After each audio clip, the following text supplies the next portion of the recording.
Hi, it's Mary Pat from Just Ed Students. I thought I would give you a quick overview of some of the ideas I have to help you get planning. It's so hard when you're teaching ELA because you have so many things that you're supposed to teach. So I'm just going to give you an overview, and then if you need additional help, we can chat later.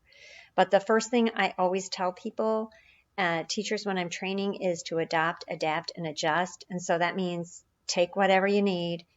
Um, Adapt it to meet the needs, your students' needs, and don't be afraid to adjust your plan as you go. Just because something works for one teacher doesn't mean it's going to work for you, doesn't mean it's going to work for your students. So never be afraid to change or to shift things around. So first thing I want to share with you is these are slides from a conference that I presented at, so that's why they look the way they look. But anyway, just to give you some background on that. So the first thing I recommend is that you start with your big picture. I have a post in my blog that's on writing a year at a glance, and so I'll send you the link in the email. This is super helpful. So you're getting a big, gigantic, big picture. So what I did was I just made a sample for sixth grade so you could see what I mean. So you're going to have writing and reading separated. I always start with narrative writing because that's the easiest for students and it's the easiest for you. You can take a whole quarter for them to write narrative writing. I'm not sure what your standards are, but I would definitely get out your standards and say, what am I expected to teach in sixth grade? What are my big writing standards? A lot of times it's narrative, write a narrative, write some kind of expository, and do maybe some research. Maybe there's literary analysis in there. I'm not sure what your standards are, but just break down your big writing standards. Most standards won't have more than 5 because you can group a lot of writing standards in the informative explanatory text standard. If you need help with that, just ask. So what I tried to do is for your writing class, narrative writing, great place to start. Paragraph structure, always a good place to start. And again, we're talking about sixth graders. Sometimes they come in and you're like, you guys, have you never written anything before? You're starting off with the basics. Keeping it simple, great place to start. What I recommend, I have taught where you've got the ELA isn't a block. You have maybe reading in the morning and writing in the afternoon, which is really hard to keep them connected. So use your reading to connect the two. So when you're doing narrative, you're going to do stories. Short stories are great because they're short and they're easy to teach. So I would recommend doing that. And actually, what I'm talking about here for sixth grade, I would do the exact same thing for 7 and 8, especially if this is your first year in middle school and first year in ELA. You want to keep it simple. Keep it simple across the board for you so you're not going nuts. So you want to have that big picture really clear in your mind. There, you can level with the short stories, appropriate for sixth grade, appropriate for seventh grade, appropriate for eighth grade, and I have a couple other things to show you. So then pick a reading strategy. That's what you're going to hit hard all this quarter. And I just pick these randomly. Understanding plot and conflict. Those are always really basic, good places to start. Same with the second quarter. You can pause this and look at this more carefully. And as a matter of fact, I'll go ahead and send you copies of the slides so you can look at them as well. Now, in the Common Core standards, they have short research projects all year long. Not sure if you have that as one of your standards. I love the short research because it's short. It's not this gigantic research project that the students have to work on that's gigantic. It's short. And I like to include it in every quarter. Students get more comfortable, it's easier, they're building on their learning. And then you can say, okay, this semester or this quarter we're gonna work on citing sources and using quotation marks. Again, excellent topics for sixth grade. And then your reading is gonna be similar. Informational text, informational writing. Keep them together. And then same, third quarter opinion, persuasive, information text arguments. We know that reading information text is a challenge. You should have plenty to do, plenty of reading texts that will keep your students busy and engaged in both quarters. And then fourth quarter is a great quarter to kind of relax a little bit. I didn't know if you had literary analysis. If you don't, you can just have poetry reading. Poetry reading will fit under literary analysis, and you guys can read poetry and fairy tales.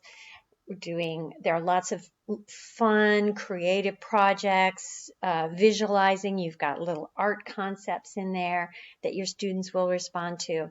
So fourth quarter, you're going to be able to have a little bit of a little relaxation, I guess.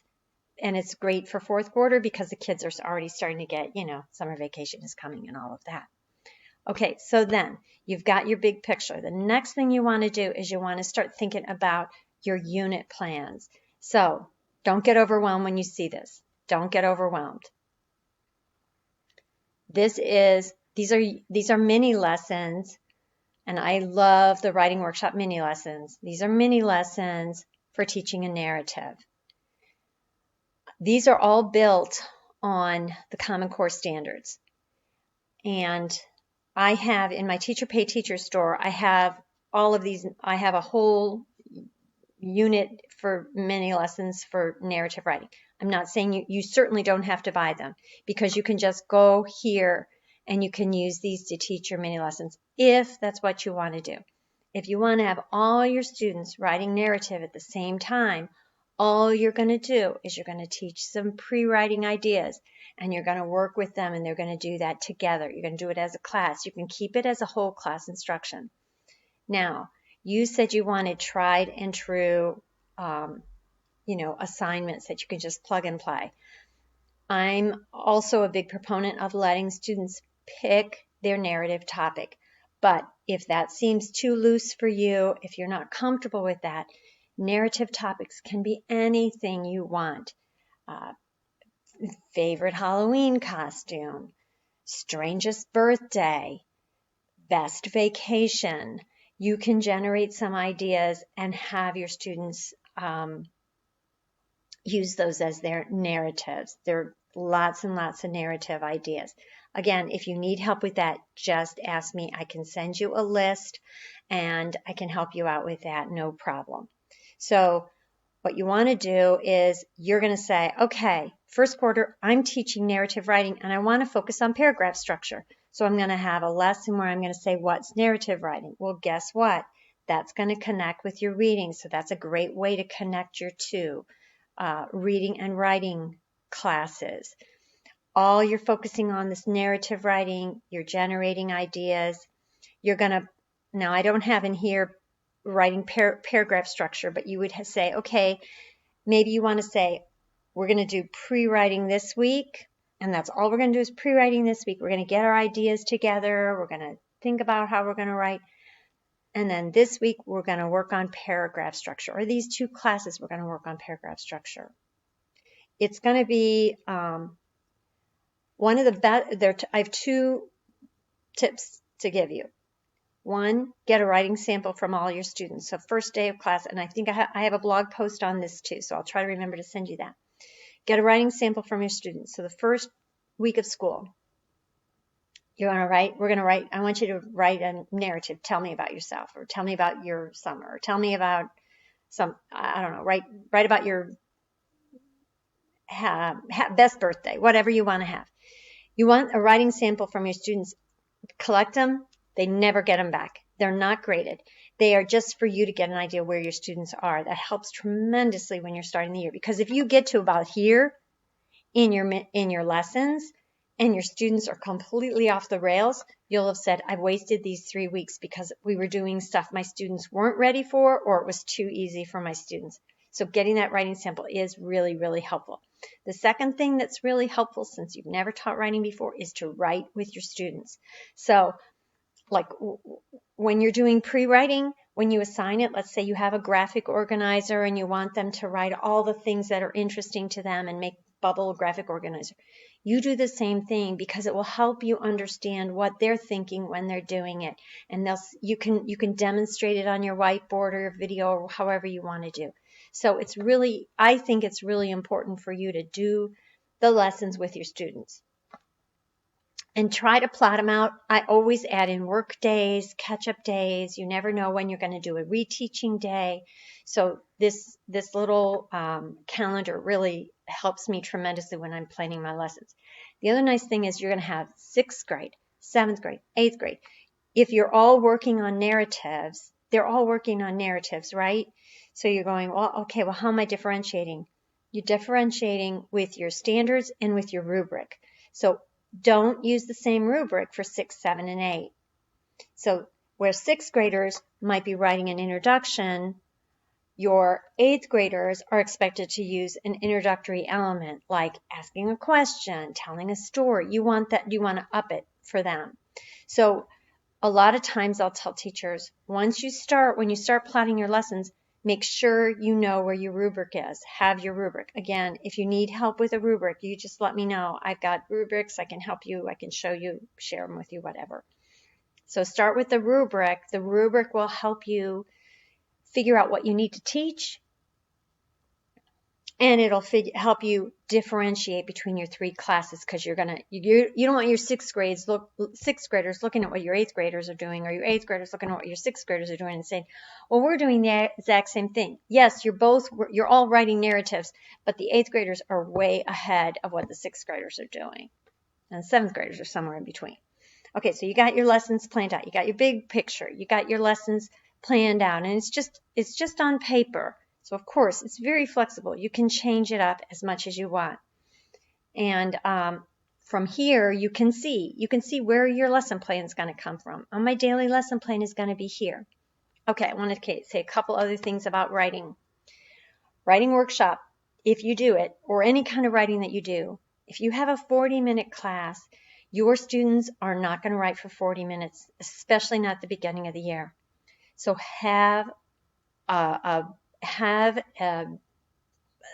another something that you can have them do. So in other words, a warm-up, a grammar warm-up is good, especially one that you can review with them. A spelling review, if that's in your standards. You can have them journal. My biggest concern with journals is we always had to grade or read what the students wrote in their journals, and that puts more work on you. So if you can avoid the journals, while they sound so wonderful, just remember, you're going to have to look at them, and that can be daunting. So try the first quarter anyway, not to do the journal, unless it's something you make it super easy where you can review it on a regular basis. What you can do is a daily grammar. You can have the students do a mentor sentence. You can have them work on read independently. If you've got independent reading going in your reading block, they always bring their book to the writing block just in case you don't get it.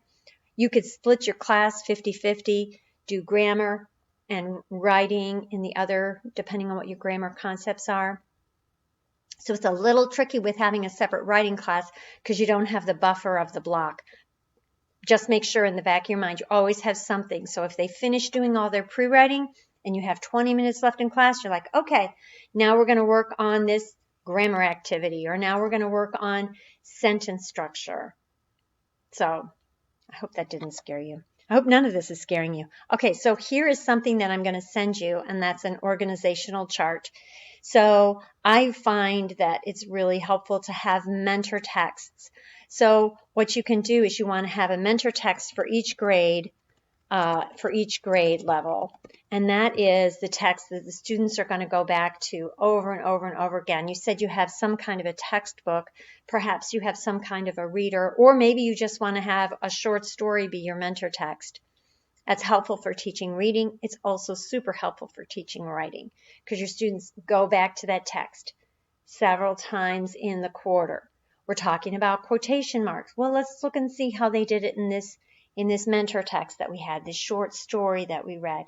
And so you'll go back to that over and over again. If you have one mentor text per unit, so here we are at your reading. If you have one short story. Now your students may read 4 short stories in the quarter, but maybe you have one short story you're going to really use as your mentor text. You're going to keep going back to that in all your classes. So the other thing that you can do is you can just keep a tally, just keep a running tally of what you did in each class. I kept this on my on a clipboard, and I just wrote it out by hand because when let's say you're teaching narrative writing 3 times a day, your brain starts to go, what did I teach that last class? So I always wrote notes so that I would be able to say, oh, we did this graphic organizer and we need to do it, tomorrow. You could even keep this on a calendar if you want a day-to-day thing, but I kept it on a week, but you could put it on day-to-day. As a matter of fact, when I create this thing, when I send this to you, I'll just take the week off and you can have it be day or whatever you want. I'll make it editable so you can change it as you like. Okay, I hope these little things helped you a little bit. I hope this helped you. One last thing. Try to assess as you go. So on your clipboard, keep a running chart of your students and work the room, assess as you go, try to teach to the rubric and, try to assess as you go. That will reduce the amount of papers that you're working on and, grading that you'll be doing, because ELA is a lot of grading. It's a lot of grading. There's just no way around it. There's one resource that I want to share with you, and that is this, not this one, not that one. Let's get rid of that one. It's this one. And I think this is even the old cover. It's Guiding Readers and Writers by Fontes and Pinnell. And this book goes through Writer's Workshop, Reader's Workshop, what it's supposed to look like. Now this, is a ton of information. And I would say just kind of glance at it. Don't try to read it cover to cover. But it is a really good resource. So if you're having trouble figuring out what to teach for any particular subject matter, for any type of writing, or you're struggling with reading, you want to do book clubs, or you're having trouble with it, this really is a great resource. It's just jam-packed full of stuff. So you want to make sure you don't overwhelm yourself and just kind of use it as you need it as a resource, but don't feel like you have to read it cover to cover. The other book that I love is Lessons That Change Writers by Nancy Atwell. That was the one that I deleted. She is just awesome, and I love her. And she also has mini lessons, and she gives examples of how to teach, and it's like, the most glorious thing you've ever seen. I think she's way up there as far as her teaching style and what she's able to do with her students. We're not all in a small school with children able to sit in a circle without fighting, but she's really got good ideas. So you could look at that too. So I want to say one other thing. If you made it with me to the end here, don't get overwhelmed. It's it can be overwhelming, but try not to get overwhelmed. Don't worry about what your other teachers are doing in your school. Stay in your own lane, as they say. Do what works for you, and keep things simple. You can always ramp things up as the year goes on and you get your feet under you, but keep things simple so that you feel like you can really feel successful and that your students are making progress. And I am right here. If you need help, you can just email me and I will help you in any way I can. You can do this.